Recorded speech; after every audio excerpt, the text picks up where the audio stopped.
I remember the exact moment it happened. I was standing in the doorway, holding a small box of my daughter-in-law's favorite cookies, ready to join my family for Christmas. Snow was falling lightly, coating the quiet streets of our suburb in white, the kind of snow that makes everything look peaceful, like a postcard. I knocked gently on the door, expecting warm smiles, laughter, and the smell of pine and cinnamon. Instead, I was met with Linda's cold eyes. "I don't think you should be here this year," she said, her tone polite but sharp. "Michael and we've decided to spend Christmas alone." I smiled, the kind of smile that doesn't reach your eyes but keeps them calm. "I see," I said quietly. I could feel my heart tighten, a mix of hurt and disbelief. Not because she didn't want me there. I had expected that eventually. What hurt was the audacity, the outright dismissal, as if I had no place in my own family. I turned slowly and left without another word, carrying the cookies back to my car. The cold air hit my face, but it felt oddly cleansing. I didn't argue. I didn't plead. I didn't make a scene. Something inside me clicked that day.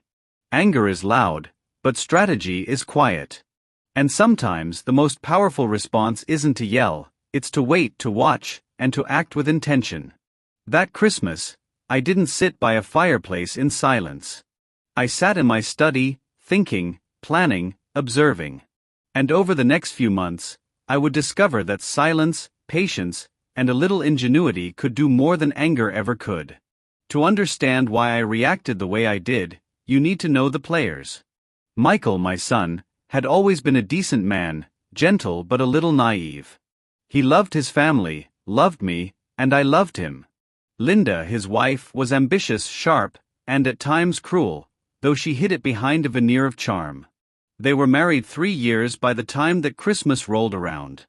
I had always tried to be the supportive father-in-law, the one who stayed in the background, offering advice when asked, giving gifts, and listening. I had lived a long life, and in my time, I had learned a few things about people. You notice patterns. You see how ambition can twist into entitlement. You recognize how power, even in small doses, can intoxicate the otherwise ordinary. And in Linda, I saw that all too clearly. She believed that rules applied to everyone but her. She assumed that Michael, blinded by love and a desire to avoid conflict, would never stand up to her. And she assumed, most importantly, that I was powerless.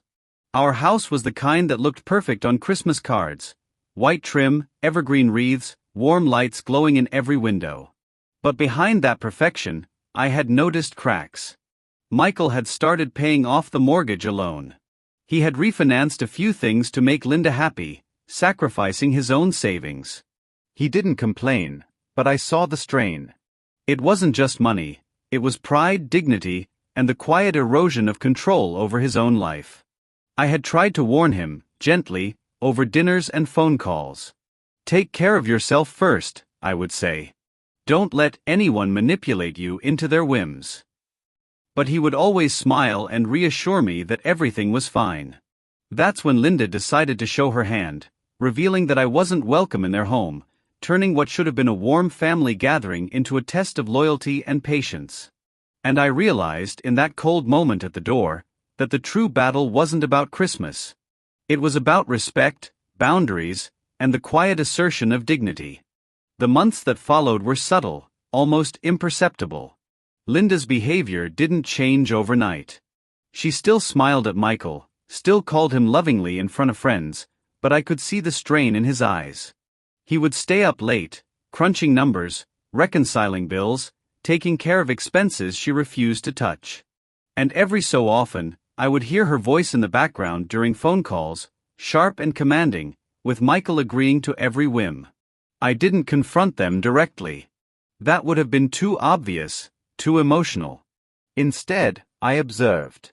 I paid attention to details, mortgage statements, interest rates, the small ways she had convinced him to take on more debt under the guise of investment opportunities. She believed she had him cornered, trapped by numbers and obligations, and Michael, bless him, thought it was all temporary, all manageable. Then came the subtle humiliation. At a neighborhood event, She casually mentioned in front of friends that I had trouble keeping up with modern finances, and implied that my advice to Michael had been outdated. I smiled, nodded, and said nothing. Inside, I catalogued everything. Every slight, every manipulation, every bit of condescension.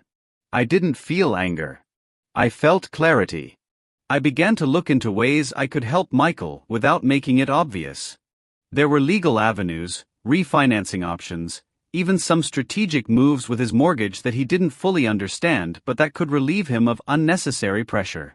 I consulted quietly, talked to experts under the guise of curiosity, and took careful notes. The key was patience. I knew that a direct confrontation or a dramatic reveal would only escalate things. Linda thrived on attention, on drama, on the illusion of control. So I waited. I bided my time. I let the tension simmer until the moment was right. Meanwhile, the family holidays continued without me.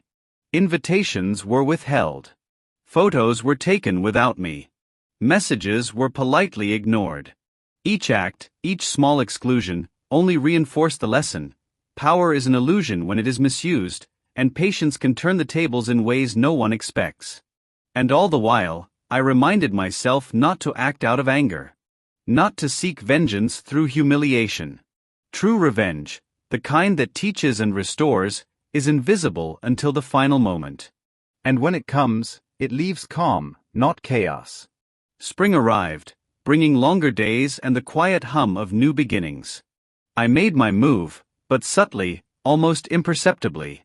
I contacted a financial advisor under the guise of helping Michael with his investments. I spoke to banks, lenders, and mortgage specialists, always framing it as general guidance. Over the course of a few months, I quietly consolidated his debts, refinanced his mortgage under more favorable terms, and structured it so that Linda's attempts to control or manipulate the finances became irrelevant. I also ensured that the changes were completely legal, above board, and in Michael's best interest. There was no risk, no confrontation, no drama. And most importantly, Linda had no idea it was happening. She continued in her delusions of power, speaking arrogantly about finances at parties, thinking she had control. The day of the reveal came unexpectedly. Michael called me one evening, voice tight with disbelief. "Dad, I don't understand. The mortgage, it's gone. The payments, the interest, everything it's all sorted. I don't know how to thank you." I smiled, warmth in my voice. Sometimes, the best gifts don't come wrapped in paper, Michael. Sometimes they come quietly, without anyone noticing. He was stunned, and I let it sit. No explanations. No accusations. I simply told him, "You take care of yourself. That's enough." And Linda?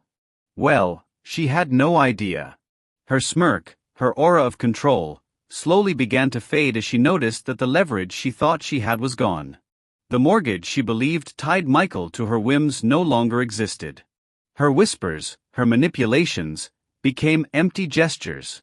Power, it seemed, is nothing without substance. It was a quiet victory.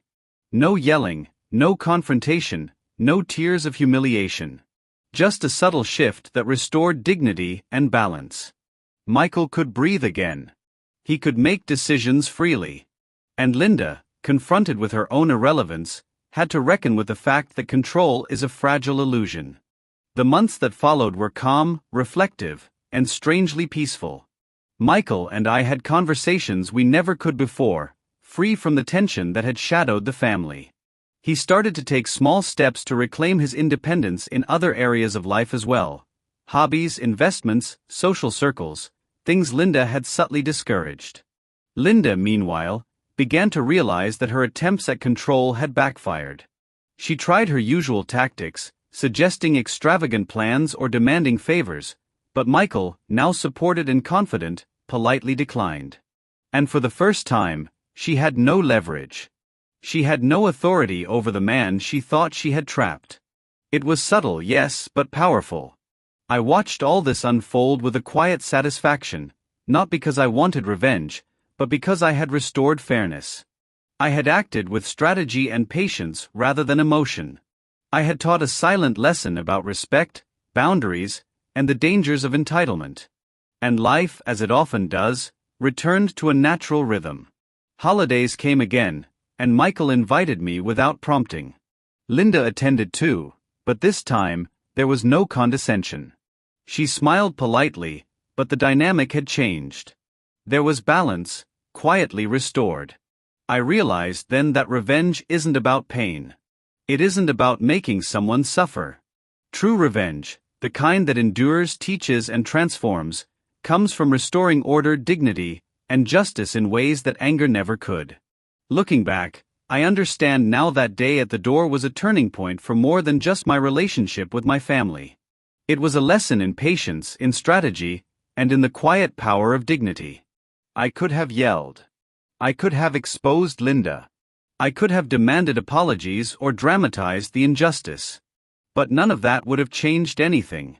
True change requires foresight, calm, and intelligence. Michael learned too, though not in words. He learned that support can come quietly, invisibly, and that strength isn't loud. He learned that sometimes, a guiding hand without fanfare can achieve more than years of arguments or emotional confrontations. And Linda, she learned as well, though perhaps more slowly. She realized that arrogance and control only have weight when others allow it. When patience, planning, and quiet action step in, even the sharpest claws lose their edge. Sometimes, I think about that Christmas, the snow falling outside, and the small box of cookies in my hand. I remember how my heart tightened, how pride and love intertwined, and how I chose a path of calm rather than chaos. And I smile. Not with triumph over another, but with understanding of life itself. Sometimes, silence is the best revenge. Sometimes, patience teaches more than anger ever could. And sometimes, the quietest actions leave the most lasting impact. That's the story I carry with me now, and I share it quietly, hoping someone else might see that dignity, strategy, and moral intelligence are far more powerful than anger or resentment. Because in the end, justice isn't loud. Justice is calm, measured, and deeply satisfying.